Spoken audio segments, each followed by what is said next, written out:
सभी को जय गुरु जी। जय न्यूरोथेरेपी। आज का जो हमारा टॉपिक है वो है रेस्पिरेटरी सिस्टम। और गुरु जी से यही प्रार्थना है, उनके चरणों में यही प्रार्थना है कि आज का जो हमारा टॉपिक है रेस्पिरेटरी सिस्टम वो हमें आपकी कृपा से समझ आ जाए, पल्ले पड़ जाए कि रेस्पिरेटरी सिस्टम बेसिकली क्या होता है, उसका बेसिक माने एक फिजियोलॉजी क्या होती है, एनाटॉमी क्या होती है, उससे हमें क्या पता लगेगा। जब हम किसी का ट्रीटमेंट करेंगे तो हमें पता लगेगा कि ये चीज ऐसे काम करती है या यहाँ पे ये समस्या है। कभी हमें ये ना करना पड़े कि हवा में तीर मारना पड़े कि इसको सांस में दिक्कत हो, ये हो सकता है या वो हो सकता है। हम कभी इस पे ना जाए कि ये हो सकता है, यही होगा हमारा परफेक्ट डायग्नोस। ये होना चाहिए कि है तो यही दिक्कत होगी इसको। अगर दिक्कत है तो यहीं पर होगी, गले में होगी या इसके नेजल कंजेक्शन होगा। जो भी होगा, चाहे एलर्जी होगी, चाहे अस्थमा का अटैक होगा, जो भी हो हमें पता लग जाए देख के। हमें ये ना कभी हो कि सर ये क्या हो सकता है, क्या एलर्जी हो सकती है कि अस्थमा का अटैक हो सकता है, सांस नहीं आ रही तो कहीं यहाँ पे नेजल पोलिप्स तो नहीं है, कहीं यहाँ पे एलर्जी तो नहीं हो रखी, या कहीं दिक्कत आपके ब्रोंकियोल्स में है, एल्वेलाई में है। तो सबसे पहले जानना जरूरी है कि लंग्स क्या होते हैं, उसके कंपोनेंट्स क्या होते हैं और लंग्स के कार्य क्या है। बली बोला इतना तो पता हम सांस लेते हैं क्या करते हैं, लेकिन बेसिक जानकारी हो हमारे उसके एनाटॉमी की, उसके पार्ट्स की। तो गुरु जी से प्रार्थना करते हुए, उनके चरणों में वंदन करते हुए हम आज की क्लास शुरू करते हैं। जय गुरु जी, जय न्यूरोथेरेपी। और उससे पहले गुरु जी के लिए दो लाइन कह लें या कुछ शब्द कह लें। जो को उनकी तुलना तो कभी कुछ कर नहीं सकता कोई शब्द भी। फिर भी फूलों की तरह सबकी जिंदगी महका दो सदगुरु, कलियों की तरह होठों पर मुस्कान ला दो सदगुरु। तो गुरु जी से यही प्रार्थना करेंगे कि हमारे इस थेरेपी से सबके होठों पर मुस्कान आए, सबकी जिंदगी फूलों की तरह महक उठे। हम उसको ट्रीटमेंट दें तो ऐसा दें कि उसके अंदर तक उसका ट्रीटमेंट घुसे, हमारा ट्रीटमेंट जाए। कोई तो बदलाव आए हमारे ट्रीटमेंट करने से, चाहे उसकी फिजिकल लेवल पर आए चाहे मेंटल लेवल पर आए, लेकिन बदलाव जरूर आए। हमारी इतनी प्रार्थना है परमात्मा से, जिसका भी ट्रीटमेंट हम करें उसकी जिंदगी में बदलाव आए, उसको सही में बदलाव महसूस हो, कि लगे कि हाँ मैं कहीं सही जगह आया हूँ, कुछ तो इलाज हुआ मेरा।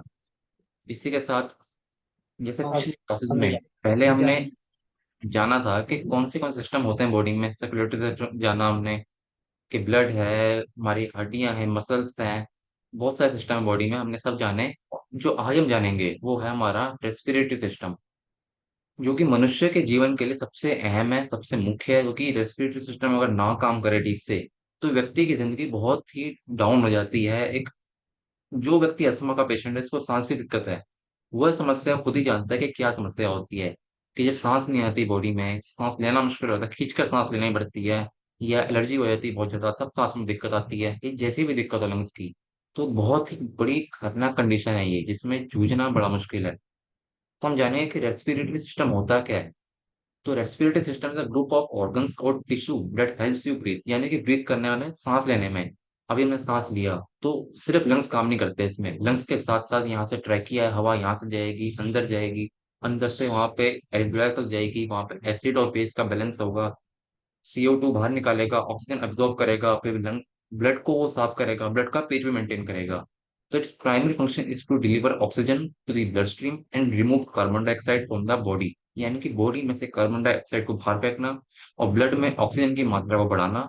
ये हमारे रेस्पिरेटरी सिस्टम का कार्य है। The respiratory system works closely with the circulatory system to distribute oxygen to the tissue and organ to carry carbon dioxide back to the lungs for expulsion. मतलब क्या है इसका, कि रेस्पिरेटरी सिस्टम और हमारा सर्कुलेटरी सिस्टम दोनों साथ में मिलकर ही कार्य करते हैं। क्योंकि लंग्स जो CO2 बाहर निकालेंगे वो तो हवा के द्वारा बाहर जाएगी, लेकिन जो ऑक्सीजन वो देना चाहती है बॉडी को, सर तक जो जानी है ऑक्सीजन, वो जाएगी ब्लड के थ्रू। इसीलिए दोनों का काम साथ में होता है। जो लंग्स होंगे वो ऑक्सीजन को टिश्यूज में भेजने के लिए ब्लड का सहारा लेंगे, और ब्लड के द्वारा वो अलग अलग टिश्यूज में, ऑर्गन्स में, सेल्स तक जाएंगे और वहां पे एनर्जी प्रोवाइड करेंगे। और यहीं पर अब कार्बन डाइऑक्साइड को बाहर फेंकने के लिए, यानी कि एक्सपिरेशन के लिए लंग्स कार्य करेंगे, यानी कि हवा अंदर गई बाहर आई। सिर्फ प्रोसेस इतना नहीं है, प्रोसेस अंदर बहुत लंबा प्रोसेस चलता है ये। इसमें मेन ऑर्गन्स क्या क्या हैं, इसके मेन कंपोनेंट्स क्या क्या हैं, कि सिर्फ जो दिखता है उतना नहीं होता, उसके आगे भी बहुत कुछ होता है। नोज और नेजल कैविटी, यानी कि जो आपका नाक देखते हैं, हम ये कहते हैं कि साइनस हो गया, सांस नहीं आ रही, हड्डी बढ़ गई या कुछ भी हो गया। इसका फंक्शन क्या होता है कि हवा यहाँ से एंटर करेगी, और यहाँ पे अंदर नोस्ट्रिल्स भी होते हैं, आपने देखे हो। इसका कार्य क्या होता है, जब भी हवा आएगी, हवा में यदि कोई बैक्टीरिया है, कोई एंटीजन है, कोई मिट्टी है, तो कहीं वो लंग्स में चल जाए। इसीलिए यहाँ पर नोस्ट्रिल्स होते हैं, वहां पर इसमें म्यूकस भी होता है, जो डस्ट को डस्ट पार्टिकल्स को, बैक्टीरिया को, वायरस को यहीं पर ट्रैप कर लेते हैं। The nasal cavity contains tiny hairs called cilia and mucus that trap dust, microbes and other foreign particles. यानी कोई भी भारी वस्तु उस शरीर में ना जा पाए, इसलिए हमारे बॉडी ने जगह जगह एक डिफेंस मैकेनिज्म बनाया हुआ है। ऐसे हमारे नोज में भी होता है, नोज में हमारे भी होता है, और जो मैमल्स होते हैं अलग, चाहे कोई हाथी हो, घोड़ा हो, ऊंट हो, उन सब के आप देखेंगे तो नोस्ट्रिल्स होते हैं, उनकी आंखों, आईलैशेस बहुत बड़े बड़े होते हैं। क्यों? क्योंकि मिट्टी से बचाव चाहिए, कहीं कोई मिट्टी अंदर ना चले जाए, कोई बैक्टीरिया ना चले जाए। इसीलिए हर तरह तरीके का यहाँ पर डिफेंस सिस्टम बना के भेजा है परमात्मा ने। इसके बाद क्या आता है? फेरिंग्स यानी कि गला, थ्रोट। यहाँ से आपकी जो हवा है वो अंदर की तरफ जाएगी। और इसका कार्य क्या होगा कि जब आपने सांस ली, तो सांस यहाँ से फिल्टर होते हुए पहले यह एयर पासवे, यानी कि यहाँ से हवा अंदर को जाएगी। और हवा जाते जाते एक रास्ता बना रखा है परमात्मा ने कि यहाँ से हवा जाएगी और लंग्स तक जाएगी यहाँ पे। The pharynx serves as a passageway for both air leading to the larynx and food leading to the esophagus. It helps direct air towards the lungs and food towards the digestive system. यानी कि यहाँ से दो bifurcation हो जाएंगी। जैसे यहाँ देखेंगे कि ओरल कैविटी आई और यहाँ पे फेरेंक्स आया। फेरेंक्स का एक हिस्सा तो जाएगा आपका एपिग्लोटिस की तरफ, यानी कि खाने की तरफ, दूसरा जाएगा लंग्स की तरफ। तो यहाँ पे दो बाइफरकेशन होती हैं, तो कहीं खाना यहाँ ना आ जाए या फिर हवा दूसरी तरफ ना जाए, इसलिए एक जगह दे रखी है, बाइफरकेट कर रखा है कि दो अलग पाथवे बना दिए कि जिससे दो चीजें आपस में मिक्स ना हो। उसके बाद आता है हमारा लैरिंग्स, यानी कि voice box. The larynx contains the vocal cord which vibrate to produce sound when you speak. It also plays a role in protecting the trachea, यानी कि windpipe by closing during swallowing to prevent food or liquid from entering the lungs। इसका मतलब क्या है? यहाँ पे voice box हमने देखा होगा कि कहते हैं स्वर पेटी, कि यहाँ पे गले में दिक्कत हो गई, वॉइस बॉक्स की दिक्कत हो गई। तो ये क्या होता है? एक तरीके का एक मैकेनिज्म होता है, जब हम यहाँ बोल रहे हैं तो यहाँ पे वाइब्रेशंस होती हैं। कभी आप हाथ ला के देखेंगे तो ये वाइब्रेट करता है जब भी हम बोलते हैं। तो वहां पे वाइब्रेशन के लिए भी जब तक यहाँ पे हवा नहीं होगी तब तक हम ना बोल पाएंगे ना सुन पाएंगे। तो इसमें एक और मुख्य कार्य क्या है कि कहीं, जैसे भी देखा हमने पहले, कि कहीं खाना हमारा एयर पाथवे में चला चल जाए या एयर पाथवे गलती से दूसरी जगह में चल जाए, इधर यहाँ पर एक प्रोटेक्टिव मैकेनिज्म दे रखा है कि दो चीजों को हमेशा अलग रखना है। जब हम खाना खाएंगे तो हमारा जो सांस की नली है वो ऐसे बंद हो जाएगी, और जब सांस लेंगे तो जो आपकी खाने की नली है वो बंद हो जाएगी। तो इसी तरह यहाँ पे एक डिफेंस मैकेनिज्म दे रखा है। फिर trachea.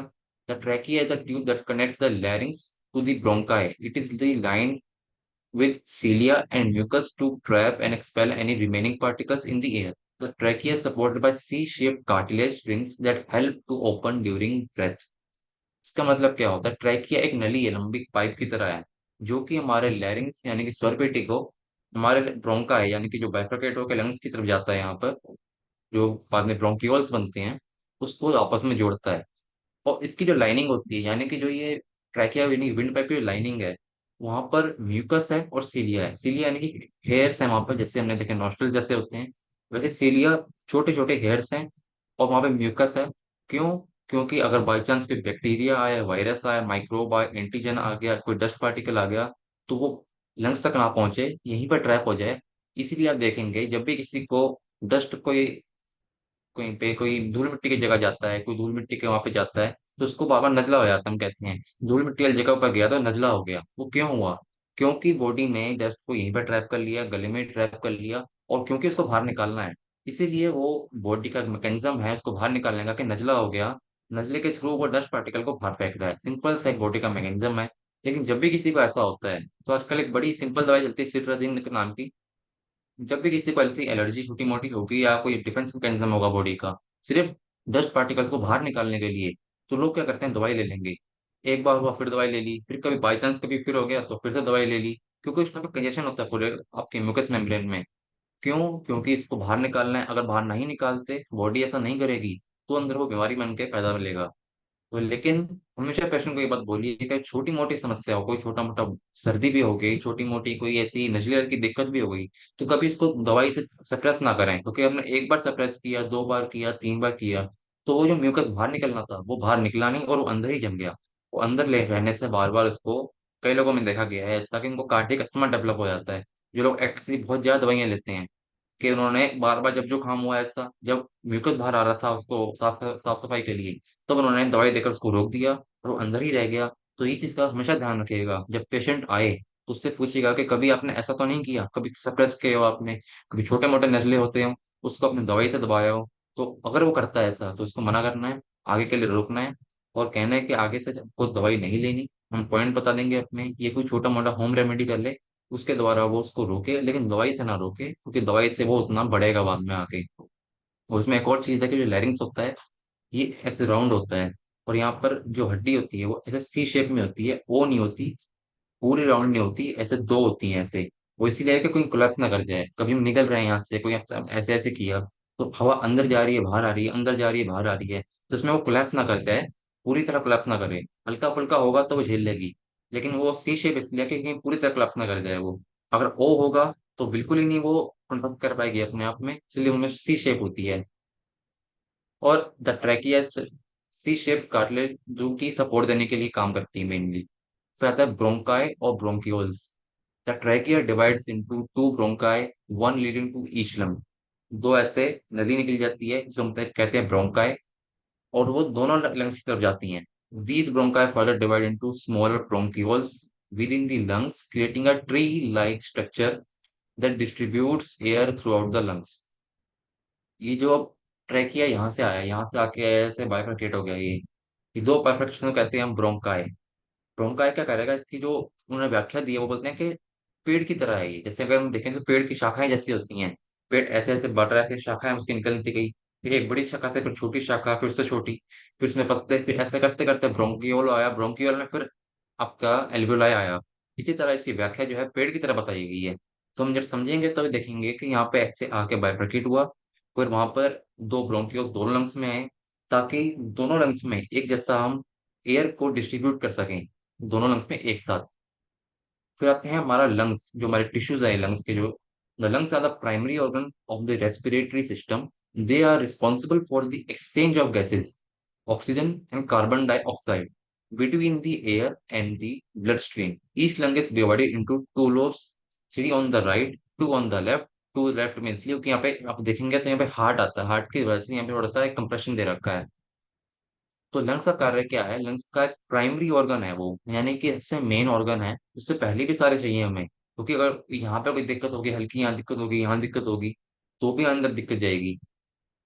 They are responsible for the exchange of gases, यानी कि कार्बन डाइऑक्साइड को बाहर फेंकना है और ऑक्सीजन को ब्लड में भाप के साथ भेजना है, ताकि आगे जो सेल्स हैं, टिश्यूज हैं, उनको एनर्जी मिल सके, और हमारा बॉडी का कार्य जो है वो सुचारू रूप से चलता रहे।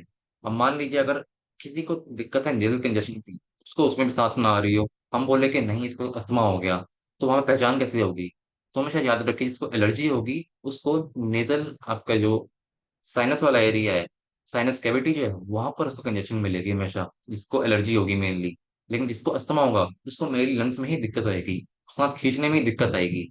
जैसे गुरुजी ने बोला अस्थमा यानी अंदर, यानी सांस अंदर लेने में दिक्कत आएगी।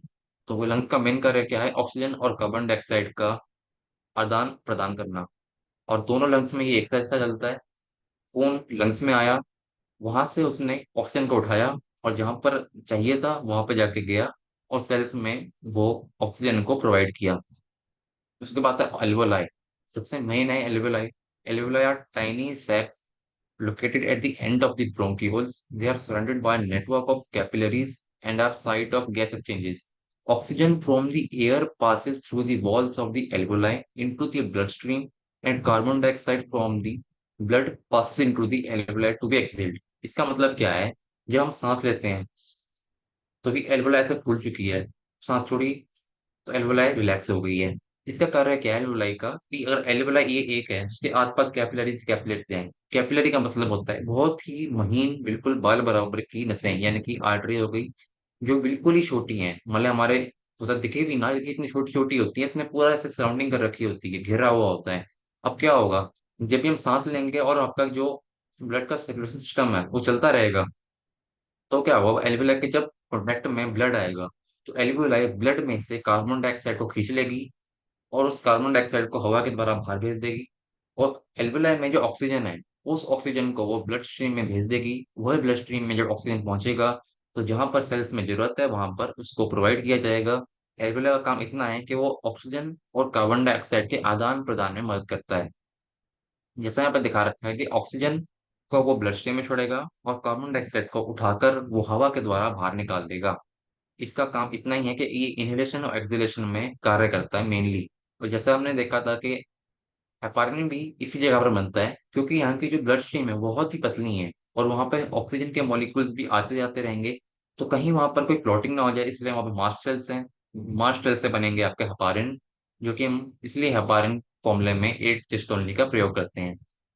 और आता है डायफ्रागम। डायफ्रागम सबसे मेन है, क्योंकि जब हमने सांस ली तो डायफ्रागम से कॉन्टेक्ट हो गया, सांस छोड़ेंगे तो ये रिलैक्स हो जाएगा। The diaphragm is a dome shape. Dome यानी गुम्बद की शेप का होता है, ऐसा जिसे मंदिरों में देखते हैं ऐसे गुम्बद शेप का होता है ये। Located below the lungs, it plays a crucial role in breathing by contracting and relaxing to change the pressure within the thoracic cavity, allow allowing the air to flow in and out of the lungs। यानी कि जब हमने सांस अंदर ली तो diaphragm जो है वो ऐसे कॉन्ट्रैक्ट हो गया, खुल गया, तो इसलिए हमारे लंग्स ऊपर को उठे, हमारी चेस्ट जो है वो इंक्रीज हुई। और जैसे ही हम हवा को बाहर छोड़ेंगे वैसे ही ये रिलैक्स हो जाएगा और ऐसे फैल जाएगा वापस से। इस तरह जब हम सांस लेते हैं तो ये ऐसी कार्य करता है। तो कई जगह देखेंगे, वेद में भी लिखा हुआ है एक जगह पर कि कुछ जगहों पर जैसे किसी को उबासी बहुत आती है तो गुरुजी ने वहां दे रखा है 1 लंग शोल्डर प्लस 1 पेन। तो 1 पेन गुरुजी ने वहां बोला कि डायफ्रागम में ब्लड का फ्लो बढ़ाने के लिए है। तो कई जगह वहां पर ऐसे ट्रीटमेंट भी देखने को मिलेंगे जहाँ पे हमने डायफ्रागम को भी उकसाया है। और डायफ्रागम का मेन रोल ये है कि वो एक्सपेंशन और कंट्रक्शन मदद करता है, ताकि हम सही से सांस ले पाएं और सांस को बाहर छोड़ पाएं। अभी ब्रीथिंग की प्रोसेस कैसी होती है कि अगर इसको शॉर्ट में जाने, व्हेन यू इनहेल, जब सांस को अंदर लेते हैं, द डायफ्रागम कॉन्ट्रैक्ट, डायफ्रागम ऐसे सिकुड़ जाएगा यानी कि फूल जाएगा, increasing the volume of the thoracic cavity. Thoracic ये रीजन है कि कैविटी की जो ये वॉल्यूम है, यानी कि छाती जब कहते हैं हमारी फूलती है, the intercostal muscle between the ribs also contract, lifting the rib cage, यानी कि रिब केज एक्सपेंड होगा। Expansion creates a vacuum causing air to flow into the lungs through the nose of the mouth. जब हमने ये expand किया तो अंदर vacuum create हो जाती है। वैक्यूम क्रिएट होने से वो ऑटोमेटिकली सांस को अंदर खींचता है। तो ये मैकेनिज्म है सांस को खींचने का। इसी तरह जब सांस अंदर आई, once the air reaches the alveoli, oxygen diffuses across the alveolar membrane into the surrounding capillaries. Hemoglobin in red blood cells bind to oxygen, transporting it tissues throughout the body. Simultaneously, carbon dioxide, a waste product of cellular respiration, diffuses from the blood into the alveoli to be exhaled। इसका मतलब क्या है? एक बार जब हमारी जो oxygen नहीं हवा है, हवा एक बार जब एल्वुलाई तक पहुंची, वहां से ऑक्सीजन जो है आपके हवा में से, यानी कि जो एयर इनहेल की है वो वहां से टूट कर जाएगा आपका ब्लड ब्लड कैपिलरीज में। ब्लड कैपिलरी से जाएगा वो हीमोग्लोबिन में, क्योंकि जो कि आरबीसी होती है, हीमोग्लोबिन इसमें मेनली वो ब्लड ऑक्सीजन को कैरी करता है। एल्वेोलर से जब ऑक्सीजन ब्लड में ट्रांसफर होती है तो ब्लड में ट्रांसफर होने के बाद हो जाएगी आरबीसी के पास, आरबीसी में भी हीमोग्लोबिन के पास। और जहां जहां जो जो जरूरत है उसको पूर्ति करते हुए ब्लड आगे बढ़ता जाएगा। और इसी जो प्रोसेस होता है इसमें एक वेस्ट प्रोडक्ट आता है कार्बन डाइऑक्साइड। तो वहां पे क्या होगा, एल्वेोलर के पास आते ही ब्लड स्ट्रीम में से कार्बन डाइऑक्साइड को खींच लिया जाएगा और उस कार्बन डाइऑक्साइड को सेलुलर मतलब वेस्ट है रेस्पिरेशन के द्वारा बाहर निकाल दिया जाएगा। इसी तरह कार्य करता है हमारा गैस एक्सचेंज, यानी कि ब्लड में से कार्बन डाइऑक्साइड खींच ली और ऑक्सीजन को वापस डाल दिया और उस कार्बन डाइऑक्साइड को बाहर निकाल दिया। एक्सहेलेशन यानी कि एक्सपिरेशन, हवा को बाहर छोड़ना, हवा को अंदर लिया, डायफ्रागम कॉन्ट्रैक्ट हुआ, छाती हमारी इंक्रीज हुई, एल्वुलाई में जब ब्लड का फ्लो बढ़ा, वहां से उसने ऑक्सीजन को उठा लिया, कार्बन डाइऑक्साइड को हवा के द्वारा बाहर निकाल दिया। During exhalation the diaphragm relaxes and moves upward and the intercostal muscle relaxes, reducing the volume of the thoracic cavity. This increase in pressure forces air out of the lungs, expelling carbon dioxide from the body। जब हमने सांस को छोड़ा तो हमारा diaphragm relax हुआ, वो वापस अपने शेप में आ गया। हमारी जो थोरेसिक कैविटी की जो वॉल्यूम थी वो जब बढ़ रखी थी वो थोड़ी कम हुई, प्रेशर अंदर इंक्रीज हुआ, तो उसने अपने आप से ही हवा को बाहर छोड़ दिया। एक बॉडी का खुद का मैकेनिज्म है, लेकिन हमें पता होना चाहिए कि कोई ये मैकेनिज्म कार्य कैसे करता है। बेसिक लेवल पर पता होना चाहिए कि कार्य ऐसे करता है। सिर्फ एक लंग्स ही कार्य नहीं करते, लंग्स के अंदर भी बहुत कुछ है, अंदर भी है बाहर भी है जो कार्य करता है। एक भी समस्या किसी में आएगी तो सब में समस्या आएगी वो। कंट्रोल ऑफ ब्रीथिंग, और जैसे गुरुजी ने बोला था कि जब 15 मेडुला की बात आती है तो 15 मेडुला कहाँ बनता है, तो गुरुजी ने बोला कि ये मेड्यूला ऑब्लोंगेटा के रेस्पिरेटरी सेंटर में बनता है। Breathing is regulated by the respiratory centre in the brainstem, specifically in the medulla oblongata and pons. This center monitors the level of carbon dioxide, oxygen, and pH in the blood. High levels of carbon dioxide or a decrease in blood pH stimulate the respiratory center to increase the rate and depth of breathing, ensuring that more carbon dioxide is expelled and oxygen is intaken. हमारी body में जैसे हमने देखा receptors होते हैं, इसी तरह जैसे देखा पीएच भी मेंटेन हो जाता है वहां पर, इस तरह कार्बन डाइऑक्साइड के ऑक्सीजन के भी रिसेप्टर्स होते हैं। जब बॉडी देखती है, जब ब्रेन को मैसेज मिलेगा कार्बन डाइऑक्साइड की मात्रा बढ़ चुकी है, यानी कि हमारा ब्लड पीएच डिक्रीज हो रहा है, तो वो क्या करेगा, मेडुला ऑब्लोंगेटा वहां पर एक्टिवेट होगा, उसके अंदर रेस्पिरेटरी सेंटर एक्टिवेट होगा, वहां से न्यूरोट्रांसमीटर निकलकर लंग्स को एक मैसेज देंगे, तुम ज्यादा सांस लेना बढ़ा दो। इसलिए कई लोग सांस ज्यादा लेते हैं, कई बार लंबी लंबी खींच कर सांस लेंगे, ज्यादा ज्यादा सांस लेंगे, क्योंकि उससे क्या होगा, अगर इनहेलेशन बढ़ेगा, एक्सेलेशन भी बढ़ेगा, एक्सेलेशन बढ़ेगा, तो आपका CO2 बाहर निकल जाएगा और ब्लड का पीएच मेंटेन हो जाएगा। इसको कहते हैं रेस्पिरेटरी एल्कलोसिस या रेस्पिरेटरी एसिडोसिस। इसलिए एसिडोसिस और एल्कलोसिस दो प्रकार के होते हैं, इसीलिए गुरुजी ने बोला कि लंग्स भी कार्य करते हैं, किडनी भी कार्य करती है। अगर लंग्स भी ठीक से कार्य नहीं करेंगे तो भी आपके एल्क्यू एसिड बढ़ जाएगा और एल्कली घट जाएगी, या वैसे वर्सा एल्कली बढ़ जाएगी और एसिड बढ़ जाएगा, घट जाएगा। तो जब भी बॉडी देखेगी कि ये कार्बन डाइऑक्साइड बढ़ा हुआ है, तो ब्रेन का ये ऑटोमेटिक ही सब कुछ है कि रिसेप्टर्स लगे हुए हैं वहां पर, वो अपने आप से ही उस CO2 को कम करने के लिए सांस की क्षमता को बढ़ा देगा। या तो आपकी सांस लंबी रहेगी या व्यक्ति बार बार सांस लेगा। तो या फिर देखेंगे कि लोग उबासी भी लेते हैं, गुरुजी ने बोला था कि उबासी ले रहा है मतलब कार्बन डाइऑक्साइड बढ़ी हुई है, बॉडी से खुद ही बाहर फेंक रही है। यहाँ पे अगर हम देखेंगे तो दिखा रखा है यहाँ पर मेडुला, जो पोन्स का जो इलाका है वहां पर है आपका रेस्पिरेटरी सेंटर। जैसे ही उसको मैसेज मिलेगा कि आपका CO2 बढ़ा हुआ है, तो वो यहाँ के रिसेप्टर्स को मैसेज देगा कि तुम वो सांस को बार बार लो या खींच कर लो, लंबी गहरी सांस लो। जितनी लंबी गहरी सांस होगी, उतना इसका जो एक्सचेंज ऑफ गैसेस का जो प्रोसेस है वो बढ़ता जाएगा, और इतनी जल्दी आपका ब्लड पीएच मेंटेन हो जाएगा। इसीलिए ब्लड पीएच ऑक्सीजन के द्वारा, यानी कि लंग्स के द्वारा ही मेंटेन होता है, और इसको हम कहते हैं रेस्पिरेटरी एल्कलोसिस और रेस्पिरेटरी एसिडोसिस। अब इसमें हम देखेंगे कुछ मेडिकल टर्म्स हैं कि टाइप्स ऑफ ब्रीथिंग, यानी कि अगर व्यक्ति की सांस नॉर्मल है तो केवल रिपोर्ट में लिखा आएगा यूपनिया, यानी कि नॉर्मल ब्रीदिंग है। अगर उसकी सांस बढ़ी हुई है, चाहे वो भाग कर भी आएगा, उसको इस तरह से लंबी लंबी सांस लेगा, बार बार सांस लेगा, तो उसको कहेंगे हाइपरनिया। हाइपरनिया, इसका मतलब व्यक्ति लंबी सांस ले रहा है, गहरी सांस ले रहा है, उसको सांस नहीं आ रही होगी। फिर आता है डिस्पनिया, यानी कि सांस लेने में ही दिक्कत है, वो सांस ले ही नहीं पा रहा, जैसे अस्थमा में होता है, वो खींच कर सांस लेगा, वो खींच रहा है सांस को बार बार बार बार, उसको सांस आ ही नहीं रही है, क्योंकि अंदर उसके जो एल्वुलाई हैं वो जाम हो रखे हैं कहीं, या वो एक्सपैंड नहीं हो रहे हैं, इसलिए उसको, या फिर हार्ट फेलियर में देखा होगा अपने लोगों को कि वो लंबी सांस लेंगे एकदम से खींच खींच कर। फिर एपनिया, यानी कि एकदम से सांस का बंद हो जाना, जैसे स्लीप स्लीप एपनिया होता है रात के टाइम में, कि सांस आनी ही बंद हो गई कुछ देर के लिए, चाहे 10 मिनट के लिए ही सही या 5 मिनट के लिए सही, लेकिन सांस नहीं आ रही है, इसको हम कहते हैं एपनिया। तो कुछ मेडिकल के टर्म्स हैं जो हमें पता होना चाहिए कि ये टर्म्स अगर कहीं लिखे हुए आए तो हमें पहचान हो कि इसका मतलब ये है। इसके बाद आता है कि इसमें दिक्कतें क्या क्या होती हैं, वैसे जनरली ये स्मॉल लेवल पर कहें या एक बेसिक लेवल पर कहें कि रेस्पिरेटरी सिस्टम में क्या क्या दिक्कतें हो सकती हैं। एक तो हम जनरली देखते हैं कि अस्थमा होता है लोगों को, chronic condition where the airways become inflamed and narrow, making breathing difficult. यानी कि जो आपके एयरवेज हैं, जो आर्टरीज है अंदर की, वो नैरो हो गई, यानी कि पतली हो गई है, इसके द्वारा सांस अंदर आ नहीं पा रही और बाहर जा नहीं पा रही। फिर तक COPD, chronic obstructive pulmonary disease, a group of disease including emphysema or chronic bronchitis that cause airflow blockage and breathing related problems।